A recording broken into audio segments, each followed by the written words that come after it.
Okay. 10th NCERT Maths Chapter 7. So that is coordinate geometry. In this chapter, some important points are there. First, we have to remember all these important points.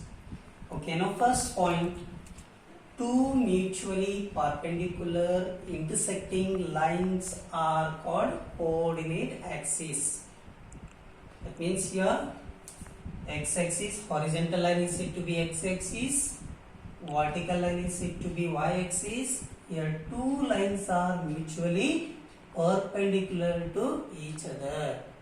Okay, now their point or intersection O is called origin.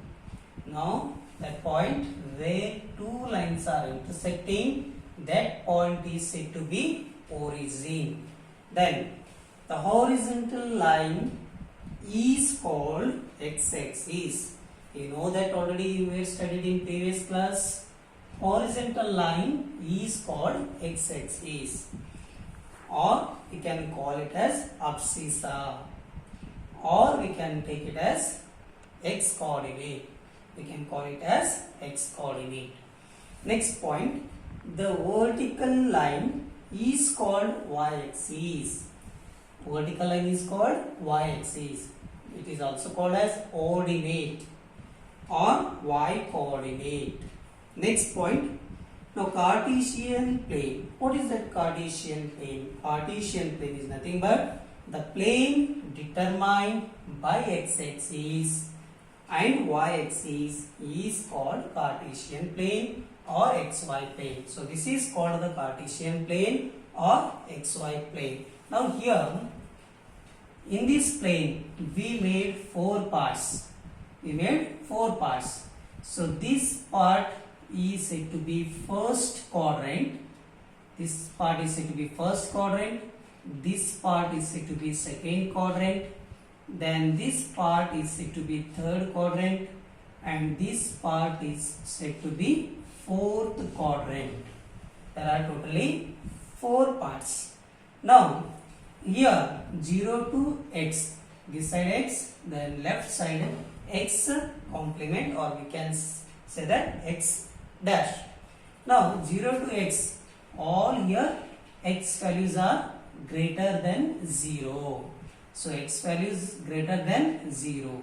So here should take all positive x coordinate, all positive values. X coordinates are greater than 0. Positive values, that means 1, 2, 3, etc. Now here above this horizontal line, that means here y is there. Here we should take all positive value, that means y coordinates are positive. Understood? That means in the first quadrant x coordinate is positive as well as y coordinate also positive. Now in the second quadrant, LHS side, you see this side 0 to x dash, that means x values are less than 0. Less than 0 means negative values. So here you should take a negative. Then here this part, so here all positive values, plus, that means positive. Next second quadrant, x coordinate is negative, y coordinate is positive. Next in third quadrant, here what is here x coordinate negative, then here y coordinate also negative. That means in third quadrant both are negatives. Next in fourth quadrant here first what we should take x coordinate positive, and here y coordinate negative. That means in the fourth quadrant x coordinate is positive, y coordinate is negative. So understood this point? Okay. Distance formula. The distance between the 2 points. That means here the distance between the 2 points. First point you should take x1, y1. Second point x2, y2. Now you have to find the distance between these 2 points. We should make one formula PQ. That means the distance between these 2 points. First you write square root symbol.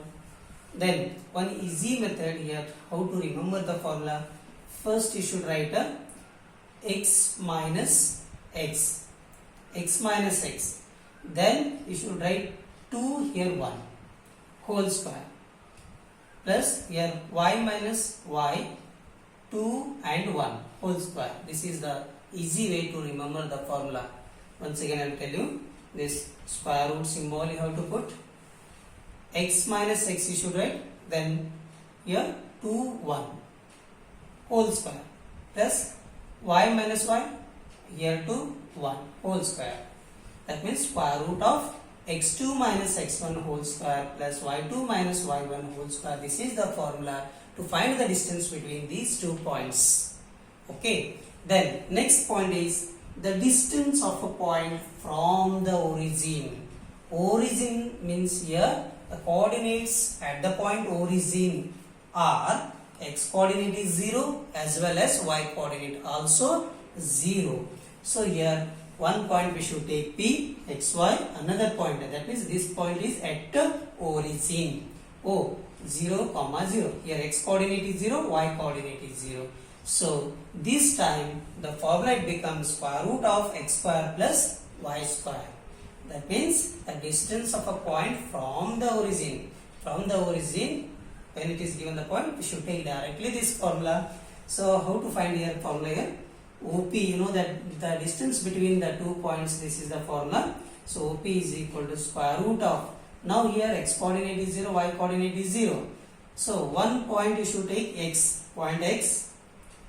Here point P, x coordinate is x, minus here x coordinate is 0. So x minus 0 whole square plus y minus 0 the whole square. Now x minus 0 is nothing but x only. So here square is there, put square plus y minus 0 become y, y square. So this is the formula to find the point from the origin, that is square root of x square plus y square. This is direct formula, you can remember this. Section formula. The coordinates of the point which divides the line segment joining the points x1, y1 and x2, y2 in the ratio m1 is to m2 internally are given by. So this is the section formula. Now here this is a line segment. Point P divides a line segment in the ratio m1 is to m2. Now how to find the section formula here? First you should take m1. Now here points are x1, y1. This point is x2, y2. Now first point you should take m1 into x2, m1 into x2 plus m2 into x1, m2 into x1 whole divided by m1 plus m2. Okay. Now same procedure. Instead of x, you should take y here. So here m1 is there, should write m1. Here x2 is there, so you should write y2 plus m2 as it is. In x1 place you should take y1. Then denominator same, m1 plus m2. So this is the section formula. Now next point is midpoint formula. A line segment joining the points x1, y1, x2, y2 is given by. So x1 plus x2 whole divided by 2, y1 plus y2 whole divided by 2. That means we should find the midpoint value. Next, area of a triangle. This is the formula. Area of a triangle should write 1 by 2 square bracket x1 into y2 minus y3 plus x2 into y3 minus y1 plus x3 y1 minus y2. So this area of a triangle, how to remember, this is very important. First you write half, then you should make one circle here, then one point you should take here 1, next 2, next point is 3, should go in anti-clockwise direction. So first you write here x1. Now inside the bracket y minus y you should write first. After 1, what will get here? 2, 3. So you should take here 2, 3. That means y2 minus y3 plus next point here x1 over, then you should take x2 in bracket y minus y, right? Here 2 is there. After 2, what you will get? 3 and 1. So inside the bracket you should take y3 minus y1. Then here 2 over here you should take a 3, x3. Then into y minus y. Now here 3 is there. After 3 what we will take here? 1 and 2. So you should write 1, 2. That means y1 minus y2. So like this we have to remember this area of a triangle. So in this chapter all these formulas are very important. You should remember, should make it 2-3 times. You have to write, revise, recall it. Then you are able to solve the problems in this chapter. Okay. Thank you.